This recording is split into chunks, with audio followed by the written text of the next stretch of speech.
सभी प्रतियोगी परीक्षाओं के लिए देखते हैं इंपॉर्टेंट करंट अफेयर्स 9 जुलाई 2025 का आपकी पाठशाला द्वारा। इसका पहला प्रश्न है, नवजात शिशुओं और बहुत छोटे बच्चों के लिए स्वीकृत विश्व के पहले मलेरिया उपचार का नाम क्या है? विश्व के पहले मलेरिया उपचार का नाम क्या है, ये पूछा जा रहा है। ए कोआर्टेम, बी मालारोन, सी कुनेन की दवा, या डी क्लोरोक्विन। कौन सा नाम है? इसका नाम है ये कोआर क्या है? कोआर्टेम का नाम, कोआर्टेम इसका नाम है। कोआर्टेम पहली मलेरिया दवा है जिससे विशेष रूप से नवजात शिशुओं और छोटे बच्चों में इस्तेमाल के लिए मंजूरी मिली है। छोटे बच्चों के इस्तेमाल के लिए, छोटे बच्चों में इस्तेमाल के लिए मंजूरी मिली है। मलेरिया के खिलाफ लड़ाई में एक महत्वपूर्ण मील का पत्थर। नोवार्टिस क्या है? नोवार्टिस द्वारा विकसित, किसने विकसित किया? नोवार्टिस ने। ये नोवार्टिस ने विकसित किया इसको। नोवार्टिस द्वारा विकसित इस दवा को स्विस अधिकारी से मंजूरी मिल गई है और इसका उद्देश्य शिशुओं में मलेरिया से होने वाले उच्च मृत्यु दर को कम करना है, खासकर अफ्रीका में जहां मलेरिया से होने वाले ज्यादातर मौतें होती है। अकेले 2023 में मलेरिया के कारण क्या है? अकेले 2023 में मलेरिया के कारण दुनिया भर में 5 लाख से ज्यादा मौतें हुई। सबसे कमजोर आबादी की सुरक्षा के लिए क्वार्टम जैसे लक्षित उपचारों को बेहद बेहद जरूरत उजागर हुई है। अगला प्रश्न है, जुलाई 2025 में केंद्रीय मंत्री धर्मेंद्र प्रधान द्वारा Uttar Pradesh agritech innovation hub का उद्घाटन किस शहर में किया गया? क्या है? किस शहर में किया गया, ये पूछा है। ए लखनऊ में, बी कानपुर में, सी मेरठ में, या डी वाराणसी में। कहा किया गया? ये मेरठ में किया गया है। Uttar Pradesh agritech innovation hub का उद्घाटन मेरठ, कहाँ पे? ये मेरठ स्थित सरदार वल्लभ भाई पटेल कृषि एवं प्रौद्योगिकी विश्वविद्यालय यानी SVPUAT में केंद्रीय मंत्री धर्मेंद्र प्रधान और राज्य मंत्री जयंत चौधरी ने किया। यह अत्याधुनिक हब IoT सक्षम उपकरणों, रियल टाइम एनालिटिक्स और स्मार्ट सिंचाई प्रणालियों जैसी अगली पीढ़ी की तकनीकों के माध्यम से भारतीय कृषि में क्रांति लाने की एक रणनीतिक पहल का हिस्सा है। मेरठ में इस हब की स्थापना करके सरकार का उद्देश्य स्थानीय किसानों को सशक्त बनाना, अस्थायी प्रथाओं को बढ़ावा देना और कृषि संस्थानों, स्टार्टअप्स और ग्रामीण समुदायों के बीच सहयोग को मजबूत करना है। इससे अंततः एक आत्मनिर्भर, तकनीकी रूप से उन्नत कृषि पारिस्थितिकी तंत्र में योगदान मिलेगा। अगला प्रश्न, हाल ही में स्वीकृत क्वांटम वैली घोषणा के तहत कौन सा शहर भारत का पहला क्वांटम वैली बनने के लिए तैयार है? ए अमरावती, बी हैदराबाद, सी बेंगलुरु, या डी विशाखापट्टनम। तो कौन सा ये शहर है? ये शहर है ये अमरावती, क्या पहला क्वांटम वैली बनने के लिए तैयार है। आंध्र प्रदेश सरकार द्वारा आधिकारिक रूप से अनुमोदित अमरावती अमरावती क्वांटम वैली घोषणा ने की। AQVD के तहत अमरावती को भारत की पहली क्वांटम वैली के लिए एक स्थल के रूप में नामित किया गया है। इस पहल का उद्देश्य भारत के राष्ट्रीय क्वांटम मिशन के साथ निकटता से जुड़ते हुए शहर को क्वांटम प्रौद्योगिकियों के लिए एक वैश्विक केंद्र में बदलना है। गहन तकनीकी प्रगति पर ध्यान केंद्रित करके अमरावती के क्वांटम कंप्यूटिंग, संचार और संवेदन में अनुसंधान, नवाचार और विकास का केंद्र बनाने की उम्मीद है। यह रणनीतिक कदम न केवल आंध्र प्रदेश को अत्याधुनिक प्रौद्योगिकी के क्षेत्र में अग्रणी बनाता है, बल्कि वैश्विक मंच पर भारत के व्यापक वैज्ञानिक और तकनीकी नेतृत्व में भी योगदान देता है। अगला प्रश्न है, किस कंपनी ने सरकारी डेटा गोपनीयता बढ़ाने के लिए sovereign AI platform domino 14.5 launch किया? ए इंफोसिस ने, विप्रो ने, सी HCL सॉफ्टवेयर ने, या डी TCS ने। तो उसने ये लॉन्च किया, ये डोमिनो 14.5 को ये HCL सॉफ्टवेयर ने।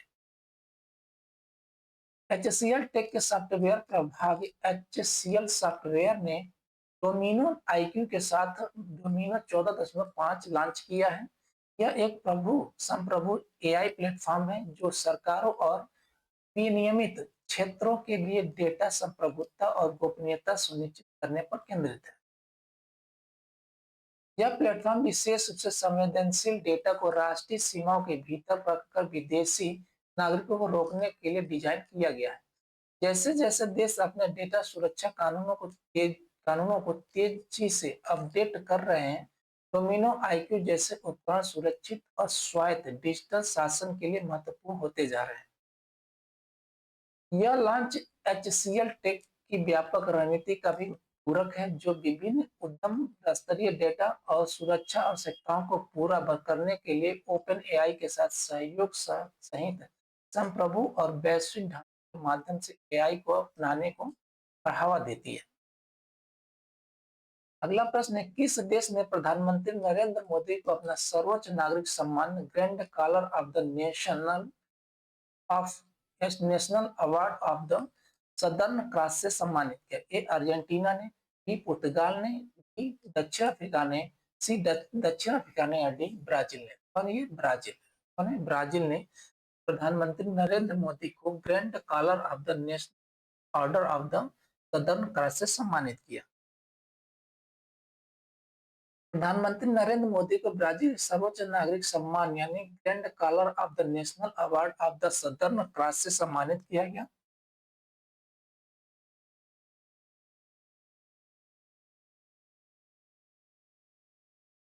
ब्राजील के राष्ट्रपति लुइस इनासियो लुला दा सिल्वा द्वारा प्रदान किया गया यह प्रतिष्ठित पुरस्कार भारत और ब्राजील के बीच द्विपक्षीय संबंधों को मजबूत करने और वैश्विक मंच पर भारत की उपस्थिति बढ़ाने में मोदी के योगदान को मान्यता देता है।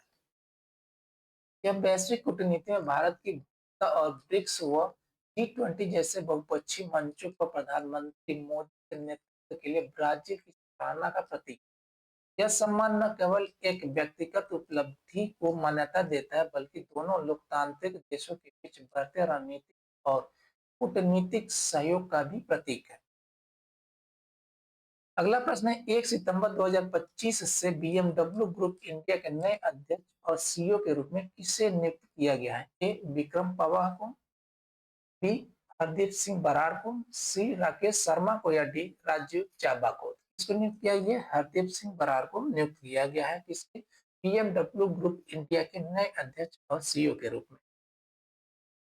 हरदीप सिंह बराड़ को बीएमडब्ल्यू ग्रुप इंडिया का नया अध्यक्ष और सीईओ नियुक्त किया गया है। उनकी नियुक्ति 1 सितंबर 2025 से प्रभावी होगी। वे विक्रम पवार का स्थान लेंगे, ऑस्ट्रेलिया और न्यूजीलैंड में बीएमडब्ल्यू के संचालन का नेतृत्व करने के लिए पदभार ग्रहण कर रहे हैं।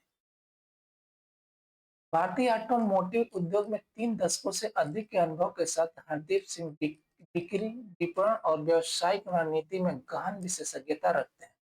उनके नेतृत्व में भारतीय बाजार में बीएमडब्ल्यू की वृद्धि को बढ़ावा मिलने की उम्मीद है, जो कंपनी के वैश्विक विस्तार के लिए विशेष रूप से इलेक्ट्रिक मोबिलिटी और प्रीमियम ऑटोमोटिव सेवाओं जैसे क्षेत्रों में लगातार महत्वपूर्ण होता जा रहा है। अगला प्रश्न है, किस राज्य ने विशेष रूप से स्थानीय महिलाओं के लिए 35% सरकारी नौकरी आरक्षण को मंजूरी दी है?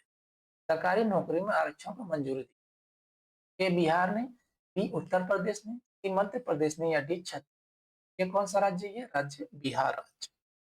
बिहार ने एक महत्वपूर्ण नीति लागू की है, जिसके तहत राज्य सरकार 35% नौकरियां केवल बिहार की मूल निवासी केवल बिहार की मूल निवासी महिलाओं के लिए आरक्षित की गई। यह उस पुरानी व्यवस्था से एक बदलाव है जिसमें किसी भी राज्य की महिला आरक्षण का लाभ उठा सकती। इस नीति का उद्देश्य शासन में महिलाओं की भागीदारी बढ़ाना और सरकारी नौकरियों में स्थानीय उम्मीदवारों को प्राथमिकता देना है। इसके साथ ही बिहार मंत्रिमंडल ने राज्य के युवाओं के कौशल विकास, रोजगार और शिक्षा के अवसरों को बढ़ावा देने के लिए बिहार युवा आयोग की स्थापना को भी मंजूरी दी है। इन फैसलों को बिहार में समावेशी विकास और सशक्तिकरण की दिशा में महत्वपूर्ण कदम माना जा रहा है। अगला प्रश्न है, भारतीय नौसेना के किस युद्धपोत से स्वदेशी विस्तारित राज्य एंटी सबमरीन रॉकेट यानी आरएएसआर का सफलतापूर्वक परीक्षण किया गया? ए आईएनएस विक्रांत से, बी आईएनएस चेन्नई से, सी आईएनएस कवरत्ती से, या डी आईएनएस शिवालिक से? किससे किया गया? ये किया गया आईएनएस कवरत्ती से। इसका सफलतापूर्वक परीक्षण किया गया है। भारतीय नौसेना के अग्रिम पंक्ति के युद्धपोत आईएनएस कवरत्ती से स्वदेशी विस्तारित दूरी की पनडुब्बी रोधी रॉकेट यानी ईआरएएसआर के सफल उपयोगकर्ता परीक्षण किए गए।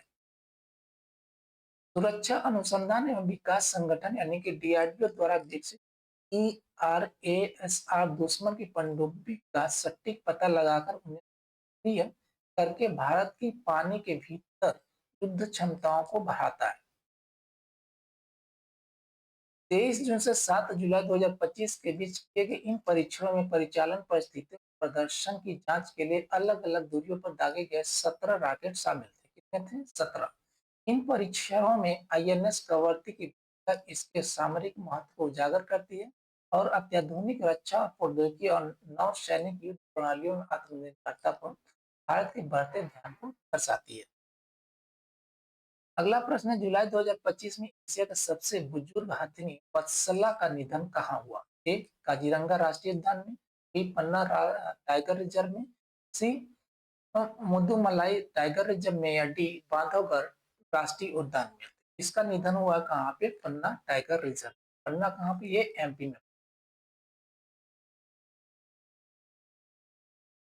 एशिया के सबसे बड़ी हथिनी वत्सला 8 जुलाई 2025 को मध्य प्रदेश के पन्ना टाइगर रिजर्व में 100 वर्ष से अधिक आयु में निधन हो गया।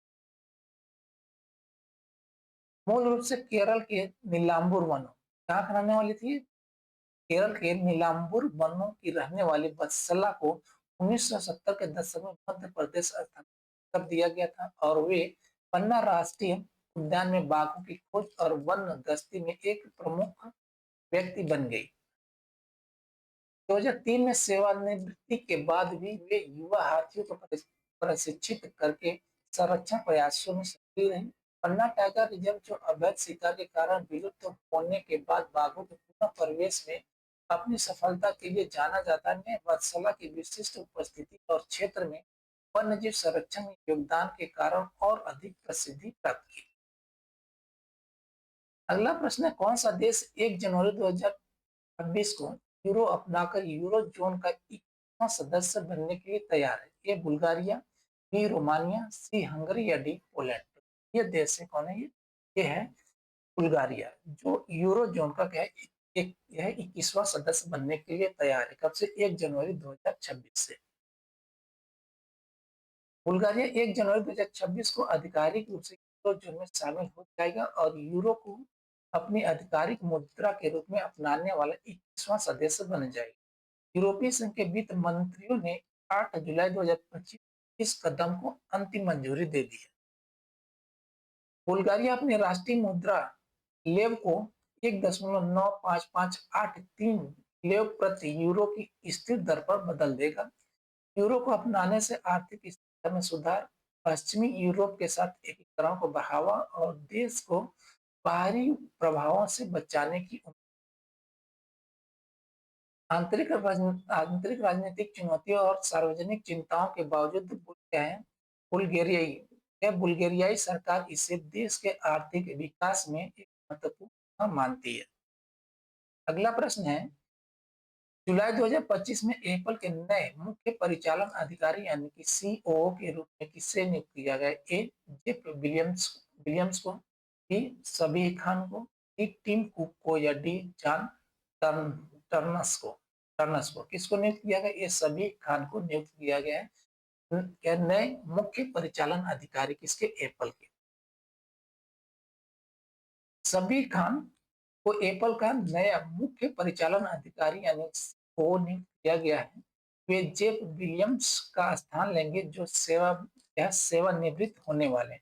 एप्पल में लगभग 30 वर्षों के अनुभव के साथ खान ने वैश्विक आपूर्ति श्रृंखलाओं के प्रबंधन और परिचालन उत्कृष्टता को बढ़ावा देने में महत्वपूर्ण भूमिका निभाई है। उनके पास मैकेनिकल इंजीनियरिंग और अर्थशास्त्र में डिग्री है और 1995 में एपल में शामिल होने से पहले उनके करियर में ही प्लास्टिक्स में उल्लेखनीय अनुभव शामिल है। परिचालन के वरिष्ठ उपाध्यक्ष के रूप में एप्पल को कोविड-19 महामारी और भू राजनीतिक व्यवधानों सहित प्रमुख वैश्विक चुनौतियों से मदद की। उनकी पदोन्नति बदलती वैश्विक गतिशीलता के बीच परिचालन लचीलेपन और रणनीतिक नेतृत्व एप्पल के फोकस को दर्शाती है। अगला प्रश्न है, किस भारतीय राज्य ने अमरावती पहाड़ियों में एशिया की सबसे बड़ी जंगल सफारी बनाने की घोषणा की है? योजना की घोषणा की है। एशिया की सबसे बड़ी जंगल सफारी, ए गुजरात ने, बी राजस्थान ने, हरियाणा ने, या ये राज्य कौन सा है? किस राज्य ने घोषणा की है? हरियाणा ने। हरियाणा ने घोषणा की है कि वो अमरावती पहाड़ियों में लगभग 10,000 एकड़ वन भूमि पर एशिया का सबसे बड़ा जंगल सफारी बनाएगा।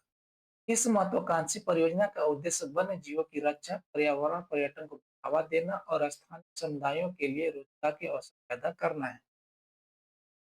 इस पहल को मुख्यमंत्री नायब सिंह सैनी की कड़ी निगरानी है और वन एवं पर्यटन विभाग दोनों इसका समर्थन कर रहे हैं। आधुनिक पर्यावरण अनुकूल तकनीक का उपयोग करके और गुजरात में वनतारा वन्य जीव सुविधा जैसे सफल मॉडलों से प्रेरणा लेकर हरियाणा पर्यावरण संरक्षण और हरित विकास में अग्रणी भूमिका निभाने की आशा करता है। यह परियोजना पर्यटन और पारिस्थितिक संरक्षण के प्रति एक संतुलित दृष्टिकोण को दर्शाती है। अगला प्रश्न है, किस राज्य ने सभी परिवारों को 10 लाख वार्षिक कैशलेस स्वास्थ्य सेवा प्रदान करने वाली सेहत शुरू की है? ये हरियाणा ने, गुजरात ने, सी राजस्थान ने, डी पंजाब ने। ये राज्य कौन सा? ये पंजाब सरकार ने इस किसने कैशलेस सेवा प्रदान करने के लिए मुख्यमंत्री सेहत योजना शुरू की है। किसने? 10 लाख वार्षिक कैशलेस स्वास्थ्य सेवा प्रदान करने। यह पंजाब राज्य के मुख्यमंत्री भगवंत मान के नेतृत्व में मंत्री सेहत योजना की शुरुआत की गई। इस योजना का उद्देश्य राज्य के प्रत्येक परिवार को, जिसमें मौजूदा केंद्रीय स्वास्थ्य योजनाओं के लाभार्थी भी शामिल हैं, सालाना 10 लाख तक का कैशलेस इलाज उपलब्ध कराना है। यह पहल सुनिश्चित करती है कि कि सरकारी और निजी अस्पतालों में लगभग 3 करोड़ निवासियों को स्वास्थ्य सेवा सुलभ हो। डिजिटल स्वास्थ्य कार्ड वितरण करके और पिछली रंग कोडित कार्ड प्रणालियों को समाप्त करके यह योजना 2000 से अधिक बीमारियों के इलाज तक को आसान बनाती है, जिससे यह भारत के सबसे व्यापक स्वास्थ्य सेवा कार्यक्रम में एक बन गई है। अगला प्रश्न है, अडानी पावर ने अपनी कुल क्षमता को 1150 मेगावाट तक बढ़ाने के लिए 4000 करोड़ रुपए कौन सी बिजली इकाई का अधिग्रहण किया? ए कोरबा संयंत्र का, बी कवाई यूनिट का, सी रायपुर सुविधा का, या डी विदर्भ इकाई का। इसका अधिकरण क्या? ये विदर्भ इकाई का अधिकरण है। कहाँ पे? ये महाराष्ट्र में, महाराष्ट्र के नागपुर में स्थित। अदानी पावर लिमिटेड ने दिवाला समाधान प्रक्रिया के माध्यम से महाराष्ट्र के नागपुर में 600 मेगावाट की विदर्भ इकाई का 4000 करोड़ में अधिग्रहण कर लिया।